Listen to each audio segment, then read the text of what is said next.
All right, so this week we're going to take a look at 3 sections. 2 of them are going to be in Chapter 5. One of them is going to be Appendix 4 in the back of the book. Right, so when you see A4, it's in the very back of your book. The reason it's in the back is because it's more of algebra. Okay, it's a little bit of a review, but if we skip it, then it's probably going to be confusing when we do stuff in 5.3. So we'll do a little bit of that appendix review stuff, and then we'll do 5.3. 5.3, I usually split it into 2 parts. We're not going to do the second part. All right, so if you look online, check videos out from last year, you're going to see a second part. Just because we had Monday off, we're just going to skip it. Okay. All right, so first of all, that's the kind of graphing that we're pretty much used to, right? We've got 2 axes, x and y, and that's a rectangular coordinate system. Okay? This kind of system works great if you want to draw lines. Okay, very, very simple. So like if I take my calculator, you could just watch what I'm doing here. When you want to graph a line, the easiest way is y equals mx plus b. You just type in a slope, type in a y-intercept, hit graph, and you're going to get a perfect line. Very, very simple to draw a line. I mean, it took me like maybe 3 seconds to type it in. Any questions on that? All right. So now, let's say that I wanted to draw a circle. Okay, I can. I kind of have to cheat and draw it in 2 parts because remember, circles fail the vertical line test. Meaning if they fail it, they're not functions. Well, this calculator can only graph things that are functions, okay, in the mode that I'm in now, which is called function. I don't know if you can read it, but it says function right there. All right, so I can kind of cheat and draw like the top half and the bottom half of the circle. But watch how much work it is, okay, for me to sketch a circle compared to how much work it was to draw this line. All right. So first of all, the equation of a circle is x squared plus y squared equals r squared. Okay, it's from algebra. Now, this calculator only lets me type it in if y is by itself. So I have to rearrange that and get the y by itself. So I have to bring the x squared to the other side, and then I have to take the square root, okay, to get rid of that exponent of 2. I also have to pick a specific radius. Let's draw a circle, I don't know, radius 4. Okay, so I'm going to plug in 4 for r. So, the equation I have to type in is, let's go like this. I got to get y by itself. So I subtracted the x squared, and now I'm going to take the square root of both sides. So y equals that. I have to type all that in to graph a circle. All right. So now let's type it all in. It's already a lot more work than just drawing a line. This is taking a while. So square root of, and I said I was going to pick a radius of, I think I said 4. So let's do 16 minus x squared. Now, if that's all I draw, I'm only going to get the top half. Now I need to type it in again just to get the bottom half. All right? Because when you take a square root, technically there's always 2 answers. There's a positive and a negative. Okay? So let's type it in as a negative. And that's the best I can do when the circle doesn't even connect. All right? So that was a lot of work, okay, compared to graphing a line. And that's because this system with an xy axis, this is called a rectangular coordinate system, it's not good for graphing lines. Right? It's like using a chainsaw to cut a piece of paper. You know, it'll kind of work, but it's not really the best way to do it. It's not always going to come out as easy as it would be if you just use scissors. Right? So you try to use what you want the right tool for like the right job. Right? This is the right tool for lines, not really circles, even though I kind of made it work. Kind of. If I wanted to graph something if I wanted to graph a circle, the best way to do it, especially on my calculator, is to change my calculator into polar mode. Now watch how easy it's going to be to graph a circle in this mode. What was the radius I used last time? 4. 4? I'm going to type in a 4. and then I'm going to hit graph, and that's it. Much, much easier to draw a circle in polar. Okay? What's not good about polar is lines. Lines are now much harder to do. So each system has its advantages and disadvantages. Polar is great for things that are circular. So we never really get into graphing things that are that fancy in polar. The most we're going to really do is draw points. But let me show you like something you could do in polar that would be very hard to do as a function. I need to zoom in so you can see what that is. Right. So I can draw all kinds of fancy stuff in polar that we can't do in function notation very easily. Right? I can draw things that are like, we could do a spiral if we wanted. Kind of goes off the screen, but it spirals. All kinds of stuff. All right. So polar, in particular, is really good for things that are curved like circles. Right. So what I'm going to show you guys is just the very, very basics with polar. And the most complicated thing we're going to really do is graph a single dot. Just one point. If this wasn't an intro class and we spent like 2 weeks, or we're not even spending a full week on polar, we're just spending like a day and a half. But if we did a full week on it, we'd get into some of those fancier graphs. But in this class, we don't. So we've used XY coordinates for all the kind of graphing we do in Algebra 1, Algebra 2. We even used it when we drew sine and cosine waves. Okay. XY coordinates, great system if all you want to draw is things that are straight. I mean, you can draw parabolas and other stuff, but the system works perfect for lines. Okay. The other system we're going to use is called polar.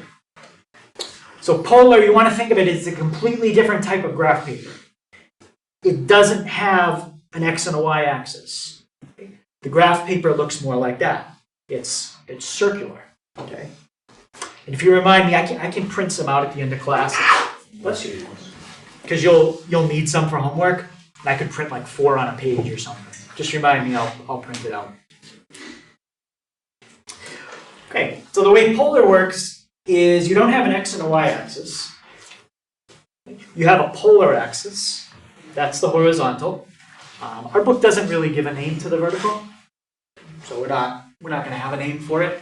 But the horizontal is called the polar axis. What do you normally call the center of a graph? You normally call it the origin. Right? In polar, they call it the pole.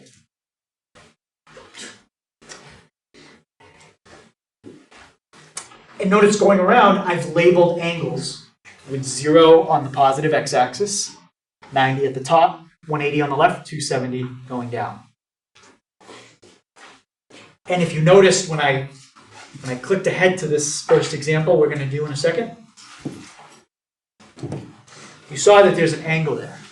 So when we do things in polar, an angle is part of the coordinate. Okay?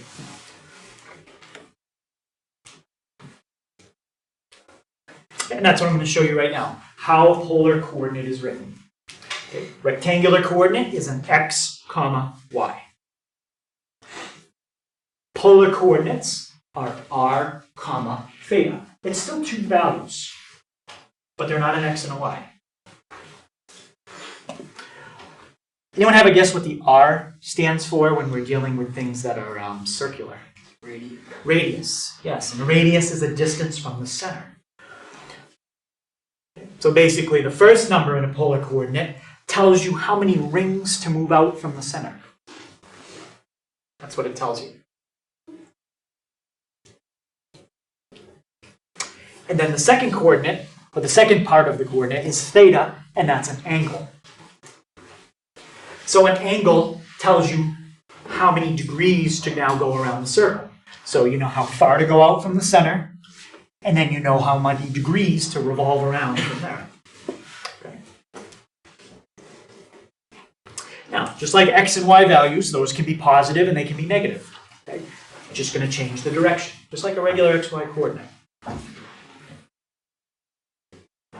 So, to graph a coordinate that is r, comma, theta. First thing we want to do is move out the number of rings indicated by the first number. So if we were looking at example 1, we're going to move out 3 rings. We're going to be on the 3rd circle somewhere. Now, when we move out from the center, there's 2 directions you can move on the polar axis. You can move left and you can move right. So R is kind of like X, right? It can have positive or it can be negative. If R is positive, you're going to move to the right. How far to the right? Well, it depends on the number they give you. If it's 2, 2 to the right. If it's 3.5, 3.5 to the right. Okay, so if R is greater than 0, you're going to move to the right. What do you think is going to happen if R is less than 0? If R is a negative number? Yeah, you're going to move to the left. Again, how many units to the left? Well, you look at the number. -2, 2 to the left. -5.5, 5.5 to the left. So you can end up in between rings when you move out, just like you can end up in between lines when you graph. Okay, so R always tells you how many rings to move out from the pole, left or right.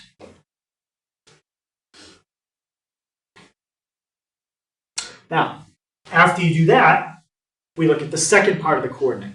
Okay? This is where it's very similar to an XY coordinate. XY, you first move left and right. And then the Y part tells you up and down.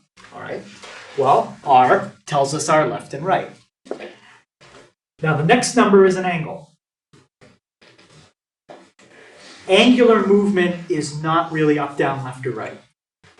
When you move on a circle, what are the 2 directions you can move? Yeah. Clockwise or counterclockwise. So whether or not it's a positive or a negative, you're going to go in one of those 2 directions.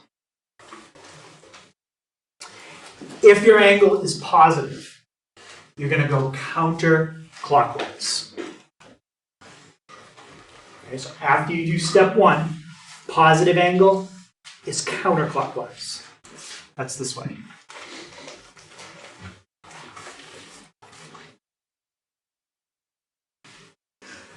So the reason we say counterclockwise is because you can't really say up, down, left, or right. It's not really up or down, or it's counterclockwise. If your angle is less than 0, you're going to go clockwise. Like that. Okay, and that's all there really is to graphing polar coordinates. You move left or you move right, you move clockwise or you move counterclockwise.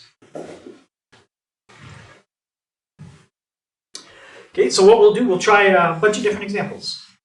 Okay, we'll try all the different combinations you could have of positive, negative. We'll also do some in degrees and some in radians. Okay, my suggestion would be if you see something in radians, most people find it easier to just change it to degrees and get rid of the pi.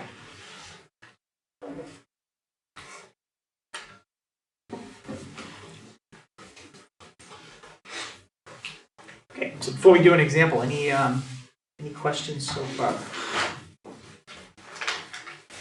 Okay, and this is as fancy graphing as you guys are going to get, just putting a single dot.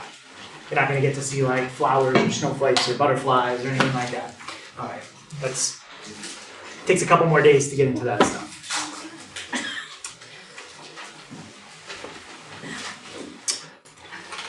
Okay, so the first one they want us to graph is the point 3, 120. Now, what you could do in your notes, you're going to have to draw your own polar graph at least one time. But once you draw it, I would say maybe if you put 6 rings, that's probably going to be enough. Once you draw it, well, kind of okay, one time like that, you can just like do something like this. That's example 1. This is example 2. You can just use the same grid over and over if you want. And then off to the side, you could write what example 1 was. Example 2. Or just draw your own grid every single time for each problem. Whatever you want. All right. So 3, 120. Alyssa, do you remember the name that I gave to the first number? What letter? R. Yep. That's R. And Andrew, the name of the angle? Theta. Theta. Yep. So R in this problem is 3. Theta is 120. So Brianna, how many units, based on that coordinate, how many units are we going to move out from the pole? 3. Okay, so we know we're going to move out 3 units. We just have to decide left or right. How about Sebastian? Am I going to the left or to the right? You're going to the one second. Right. Yes, correct. We're going to go to the right. What I'm going to do is I'm just going to put a temporary mark there so I remember where that is. But this is not the answer yet. I'm going to erase that. So you don't even have to put that if you don't want. Okay. But I'm going to start from there. And Courtney, if I start from there, how many degrees am I going to move? 3. So 3 is the distance from the center. So we've already used that. So 3 is done. So 120. We're going to move 120 degrees. Okay. On my grid, I think the way they put the lines in, I think each one is 15. Yeah.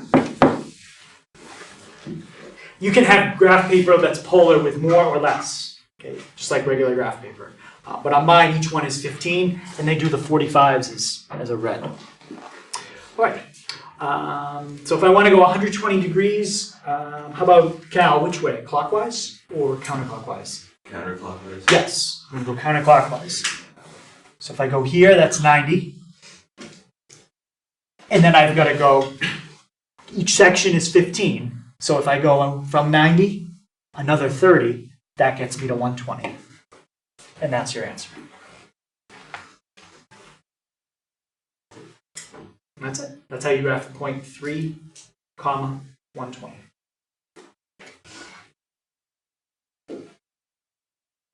Any questions on that one? So that was a positive radius, positive angle. Angle was degrees. This is a positive radius, positive angle. But Matt, what's going on with the angle this time? You're in radians. I'm in radians. So the first thing I might want to do is change that to degrees. So Anthony, do you remember how do we change? I'm going to do it off to the side. How do we change radians to degrees? Multiply by 180 degrees. Yep, over 5. over how much? 85. No, not 5. Is 1. We have to put something else down here. Pi. Pi, yeah, 180 over pi. So then the pi's cancel. Oh yeah, remember that. And Justin, what's 180 divided by 4? That's going to be 45. Yep. So what we're graphing is this. Okay, for me, it's just easier if I can think about it in degrees. If you don't want to do that, don't do it. But you got to graph it somehow. Okay. So Emily, how many units are we moving out from the center? 5. 5 units. And Abigail, we know we're going 5 units, but is it to the left or to the right?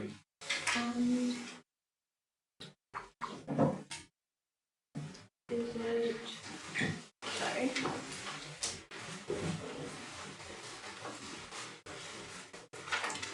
Well, is the radius greater than 0 or is it less than 0? It's greater than 0. Greater than 0. So when we're greater than 0, we go to the, just like an x coordinate. To the right. Okay. Right? So just like an x coordinate. Remember, if x is positive, you go to the right. If x is negative, that's when you go to the left. We're going to do a negative eventually, but not yet. So 5 to the right. Okay, so just a little temporary mark where I'm going to start from. And Megan, how many degrees am I going to move? 45. I'm going to go 45 degrees. And Gabe, 45 degrees which way? Counterclockwise. 15, 30, 45. And that's your answer. On a test, what I would do is I'll print out that on the test. So you'd already have the grid made for you. Any questions on that one? So positive radius, positive angle. This time it was in radians. Okay, let's try this one. Positive radius, negative angle, and it's in degrees. So we don't have to worry about changing to degrees. We already got that. But Riley, how many units am I going to move out? 5. Yep, we're going to move out 5. And Natty, we're going to go 5 units to the right. Yep. So we're going to start same place I started last time. Okay, and Alex, how many degrees am I going to move? Clockwise? Okay, that's the direction. I agree. 210 clockwise. All right. So we're going to start from here, and we're going to go clockwise. How much is it if we go halfway? 180. That's 180. And how many more do you have to go to get to 210? 30. You got to go 30. 1, 2. And that's my answer. So I went halfway around. That brought me to 180. 2 more sections is another 30, which gets me to negative 210. Any question on that one? So that's the first one we've done that had a negative angle. Okay, let's try this one. Negative radius, positive angle, but this time the angle is also in radians. Anyone remember what pi over 2 is in degrees? 180. Pi is 180. So this is 180 over 2. This is 90. Yeah. That's 90. So Isaiah, how many units am I going to move out? -3. So how many units? 3 units. And then the negative tells me which way.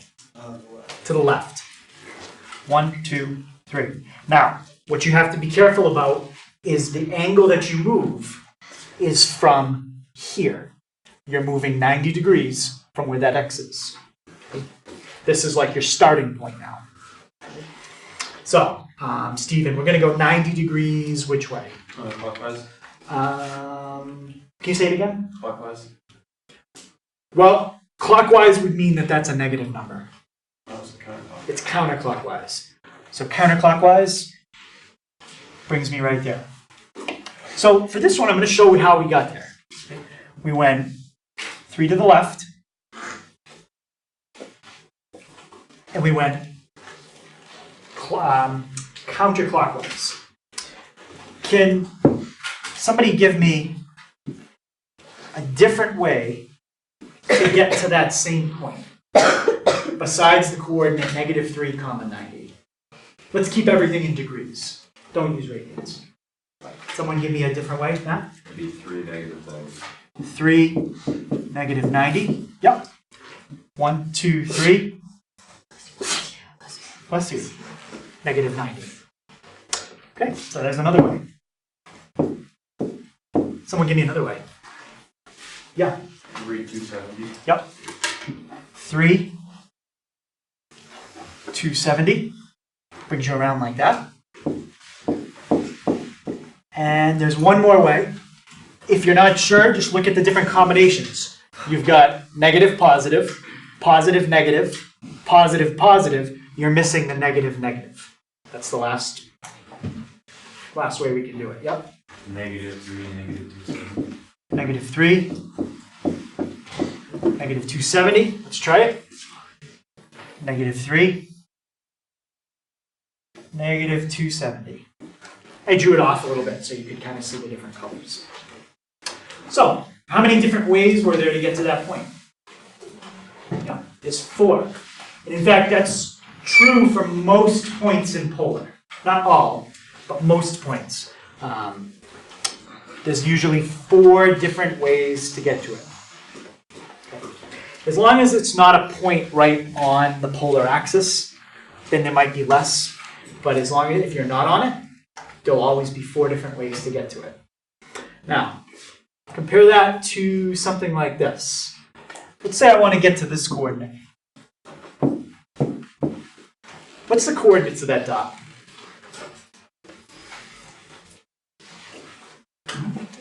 3, 1. Can somebody give me a different coordinate that gets me to that exact same spot? 3, 15. Oh wait. Well, I'm like thinking about the whole polar thing. Yep, so no, back just in XY. Is there another coordinate besides 3, 1 that lands right there? No. When you want to specify a location in rectangular like this, there is one and only one way to do it. One number for X, one number for Y. When you want to do it in polar, there are up to 4, sometimes less, it depends. Okay, but there are up to 4 ways to do it. And the reason I show you guys this is because when we start getting into problems where you have to find a polar coordinate, if it's a multiple choice question, you might find that and say, okay, that's what I got as my answer. And if it's multiple choice, I might list that. Maybe I like to go with positive, positive, because I just like positive numbers over negative. You just have to know that what you got and what I wrote are the same. That's why I showed you that. Any questions on that one? So four ways to get to each point, up to 4. We already kind of did a negative, but we can do this one too.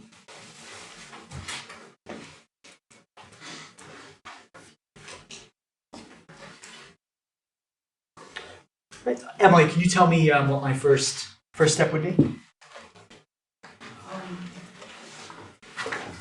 You go to the left 2. Yep, I'm going to go to the left 2. So we're going to start from there. And then negative 180. Pal, what way is a negative angle again? Clockwise. Clockwise. And 180 is how far around? Halfway. It's halfway. So I'm basically going to end up going left, and then halfway around brings me right here. Now, this is a point that you could not write 4 different ways. The reason is because it's on the axis. I think you'll only be able to get 3 ways out of it. All right, so yeah, I was saying here, you're not going to be able to get 4 ways out of it because you could go like this. You could go left and clockwise. You could go left and counterclockwise. And the problem is when you go right, you don't move at all. You just stop. So it's not like you have a choice of going clockwise or counterclockwise. You just stop. So you can only get 3 ways to get to that point, okay, instead of 4. Right? That'll happen when you end up right on the polar axis. Okay, let's try this one. 0, 300. So how far am I moving from the pole here?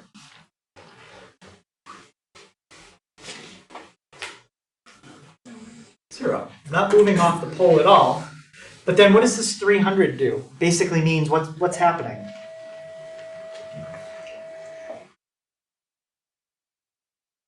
Yeah? You're going 300 around, but you can't really. Okay, so it's like my dot is just going to do what? Yeah? Is it going to spiral? Or is it? Well, it has to stay 0 units away from the origin at all times, or from the pole. So it's got to stay 0 units from the pole. But yeah, spin. So it's going to spin in place. So to do this one, what you want to do is go like this. Put your dot at the pole.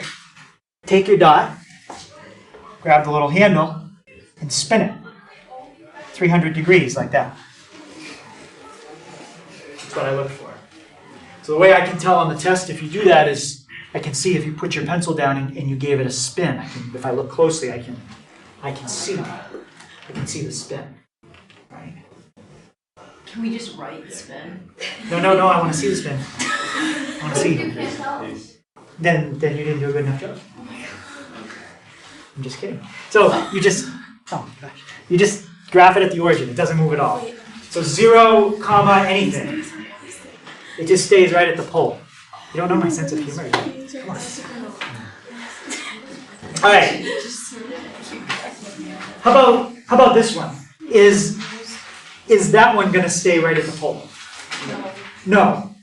All that this one's going to do, though, when you have a 0 degree, is all you do is move left or right, and then you stop. You're not going to go clockwise or counterclockwise. So with this one, do I go left or right? Right, how many? And that's it. So if you graph something, comma, 0, it's just left or right. 0, comma, something, it's just a dot at the pole. Doesn't matter what the something is. Just spins in place. Okay. Any question on that one?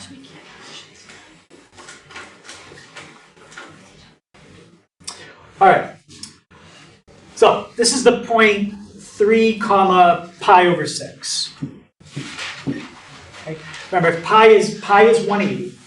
So what's 180 divided by 6? 30. So this is the point 3, comma, 30. What I'm going to do now is I'm going to give you directions in order to write this point different ways. Okay? I'm going to ask you to write it 3 different ways. Now, one thing we didn't mention today, but we mentioned it before. If you've got a point here, you can always add what to that point, and it brings you back to the same spot. 360, right? So, just to make it simple, if that's 90 degrees, that point right there, that's exactly the same as 450. You could use either number when you write the coordinate. Generally, we like to put the number that's between 0 and 360. But that's 90. Now it's 360. Plus 360. And you could plus 360 again. And again, and again, you could keep adding 360. That doesn't count as additional ways of really writing the point. It's kind of like a cheap way by adding 360 or subtracting 360 over and over. But remember, you can always add or subtract 360 to an angle. Okay. So, I want you to, I'm going to have you guys try this on your own. I want you to try to write this coordinate 3 different ways. The first way,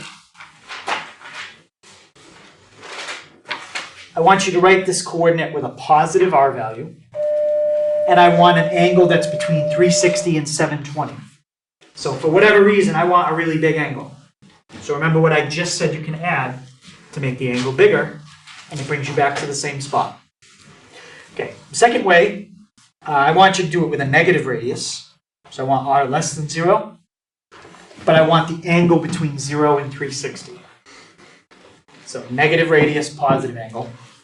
And then the third way, back to a positive radius, but now I want a negative angle. And the easiest way to do it is to probably sketch that point and then just kind of trace with your pencil which way you have to go. Right? If you just try to visualize it in your head, you're like, okay, wait, if I went 30, then going the other way would be, yeah, I mean, you can kind of figure it out. But it's easier if you draw it. Okay, so those are the 3 different ways I want you to try to write that point.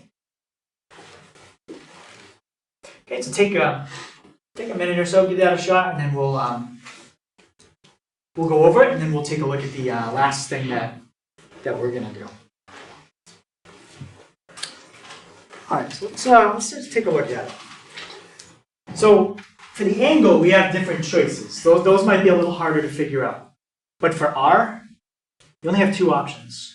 If you don't pick one of these 2 numbers for r, you're not going to be the right distance from the pole. So what are the 2 choices I have for r in this problem? Well, it has to always be a 3 and a negative 3. If you don't pick that, you're not in the right spot. So the first one, they want r greater than 0. That's going to have to be a 3. They want r less than 0. It's got to be a negative 3. Third one, they want r greater than 0. Okay, that's the easier part to figure out. Now, we have to look at the condition they want for the angle. The first time they want me to get an angle between 360 and 720. So all that means is you've basically done this. You've gone to your point, and then you've gone around an extra time, and then stopped. Anyone think they can tell me what the angle would be if you go around an extra time and stop at 30? Yeah? 390. It would be 390. Again, does that count as a different way to write the coordinate? No, it's still a positive radius and a positive angle. It's exactly what I started with. Positive radius, positive angle. It's just kind of a cheap way to change the angle to make it look different by going around an extra time. It's not really a different way. Okay, let's look at it for the second one. Okay, second one, they want r to be less than 0. So that's -3. You're starting from right there. And now we just have to figure out which way they want me to go. Positive angle. Okay, which way do I go for a positive angle? Counterclockwise. So they want me to go like this. Now this is why I said to draw it, because all I have to do is look at that and figure out how much it is. Right? I've gone halfway, and then I've gone 2 more sections. So what would be my angle here? 210. Yep. Now, could you figure that out without drawing it? Of course. You could probably figure out like a formula in your head. Oh, if I just take the angle I had, make the radius negative and add 180 to it, then it gives me that one. That's basically what it is. But I think it gets confusing if I just try to give you a shortcut like that for all the different scenarios. Just draw it. Okay. And now the last one, positive radius. 1, 2, 3. Start from there. But they want the angle to be negative. So Gabe, for a negative angle, which way am I going? Going clockwise. It's like I'm taking the long way around. All right, so we know it's a negative, and it's 2 sections shy of going all the way around. So how much would that be? Negative 330. Yep.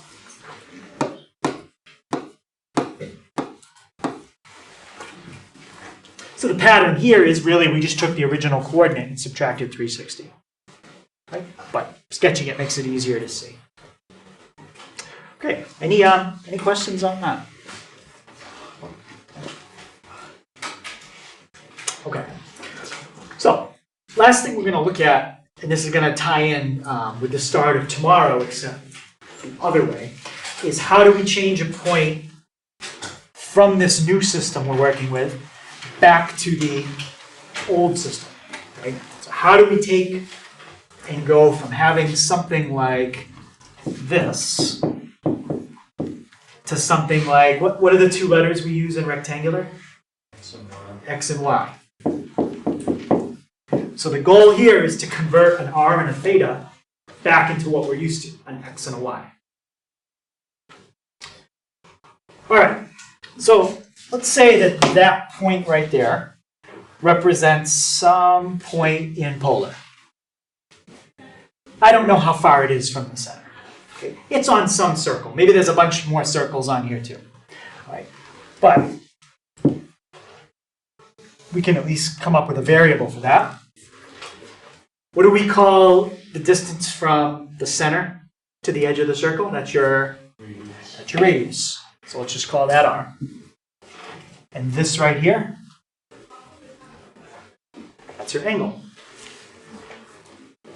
Now, I almost have it. I just have to put in one more thing. But what shape do you think I can make out of that that'll give me more of a horizontal, which is this, and a vertical, which is that? Yep. Triangle. Yeah, you can make a triangle out of it. Okay, the way I'm going to do it is just like that. So, this distance in red you can figure out the length of the bottom side of that triangle, and you're going to know the hypotenuse, which is what your r is, and you're going to know the theta, and this is a 90. So we did this way back when we did Sakatello.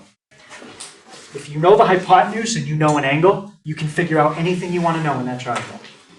All we want to know is the bottom, which is x, and we want to know the height, which is y.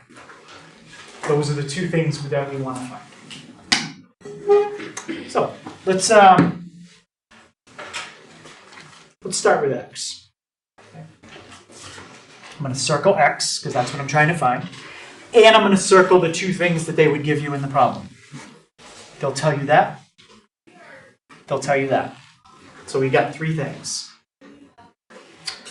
So in terms of the words opposite, adjacent, and hypotenuse, if you're standing at theta, what's the name of side x?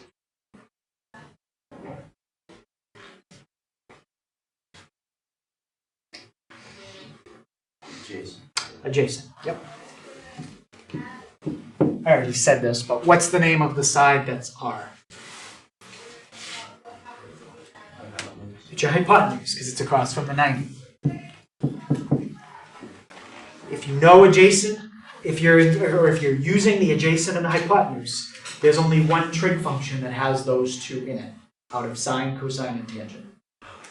Which trig function has adjacent and hypotenuse in it?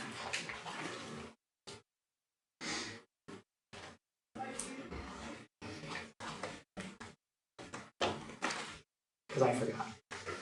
I don't know. Wrong with it. Yeah, cosine. Cosine. All right? So we're going to use cosine. The cosine of your angle equals adjacent over hypotenuse. Adjacent over hypotenuse. Now, my goal is to get a formula for x.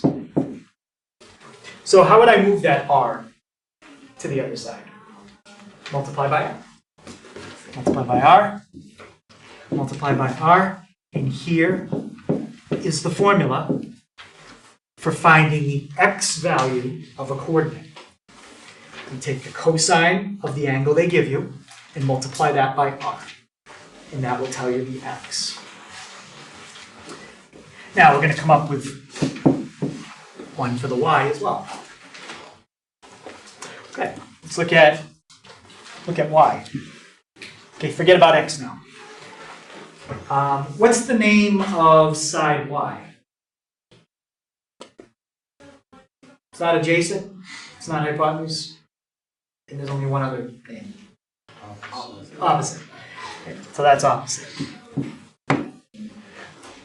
So now you're going to know the hypotenuse, because that'll be given, and you're going to try to find the opposite. What trig function has opposite and hypotenuse in it? Yep. Sine. Sine. So it's exactly the same setup we just had here. The sine of your angle equals opposite over hypotenuse, y over r. So based on that equation, what is my formula for y? R sine. R what? R sine, one more thing. R sine of your angle. So if you want to find the y value of a coordinate, take the sine of the angle they give you and times it by r. And it's the same thing. Okay. So I just wrote down those two formulas on the other page. You don't need to write them again. But to change from polar to rectangular, they'll give you a point like this. -4, 120. So they'll give you the point. You take the r and you take the theta, and you plug them into the two formulas that we just figured out. Right? You're going to do two equations. One to get the x, one to get the y, and all you're really doing is solving for the base of a triangle and the height of a triangle. The base is your x, the height is your y.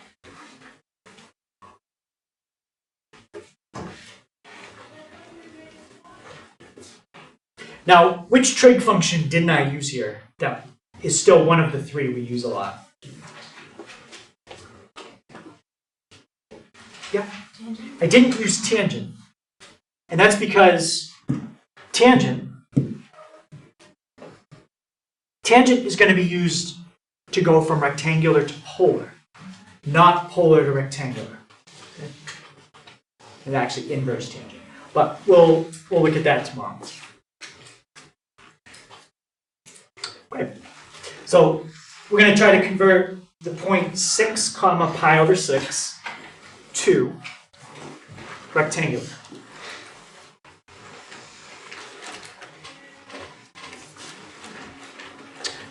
So Courtney, what's R there? 6. Yep. That's my R. And Alyssa, what's my theta? That's my theta. Once you've identified those two things, you plug them into a calculator, and that's pretty much it. So Andrew, can you tell me what I would plug in to find the x part of my coordinate?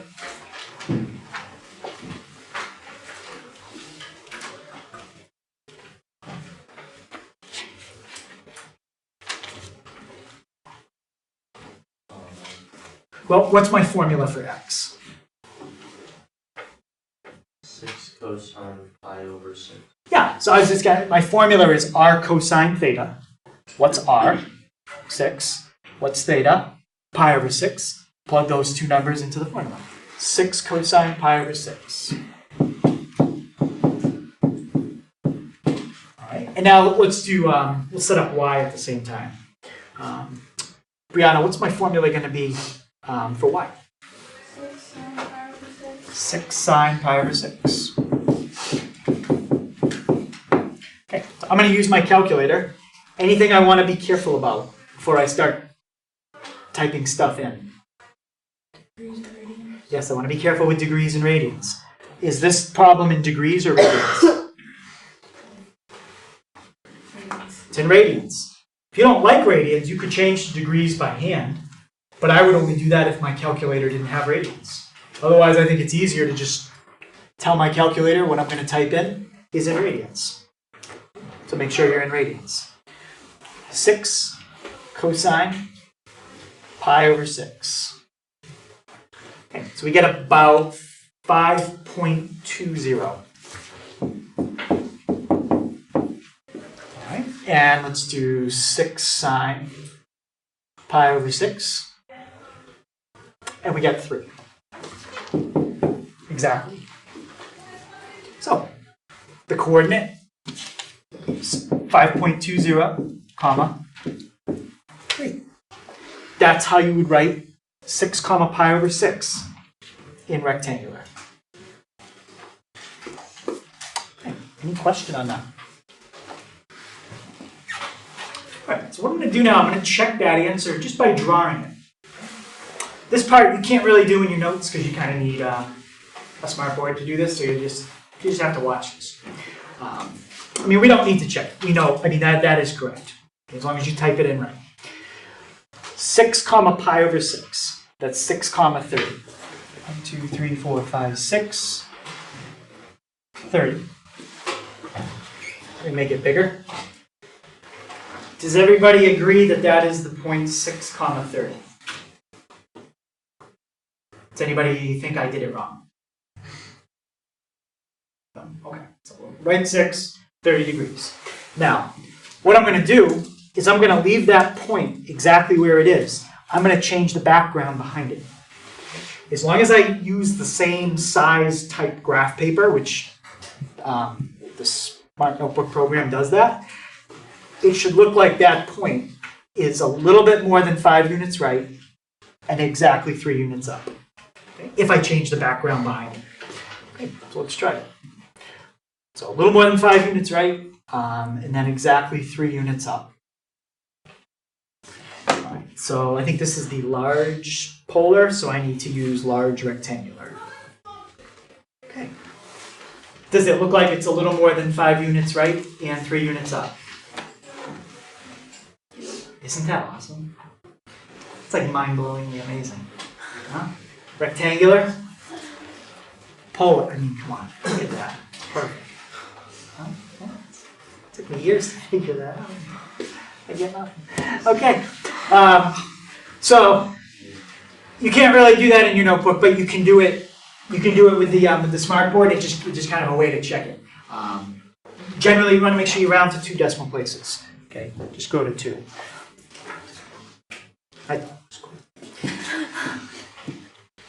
All right, so we're going to finish up with that one. If you don't have a calculator, just write out what you would type in, and then we'll type it in together. But God knows we won't check it with that fancy thing because that wasn't impressive. So we'll just do it on the calculator this time. We'll leave it at that. Okay, so we'll finish up these 2. Megan, what was your formula for x? -4 cosine 120 All right. And what is that? 120 degrees. degrees. So first thing, and I already did this, is when I go to type it in, make sure I put my calculator back in degrees. Okay. And Emily, how about my formula for y? Oh, Emily. -4 sine 120. -4 sine 120. Okay, let's see what we get. -4 cosine 120. If you do angles that are multiples of 30 and 45, you're usually going to get one number that comes out nice and one number that comes out as a decimal. If you do just a random angle, like cosine of 36 degrees or something like that, they're both going to come out as decimals. So that's 2. And -4 sine 120. -3.46. Okay. So now write your final answer as a coordinate. X, comma.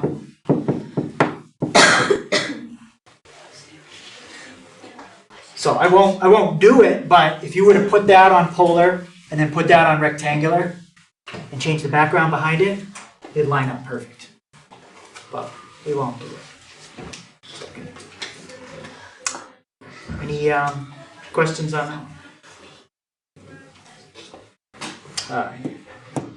So that's the first part of Fact 101. So homework, that's all evens, 12 to 26 and 40 to 46. I will print out a piece of polar that has like four grids on it, and you could use the same grid more than once. Okay? And you've got about 15, 16 minutes to work on that.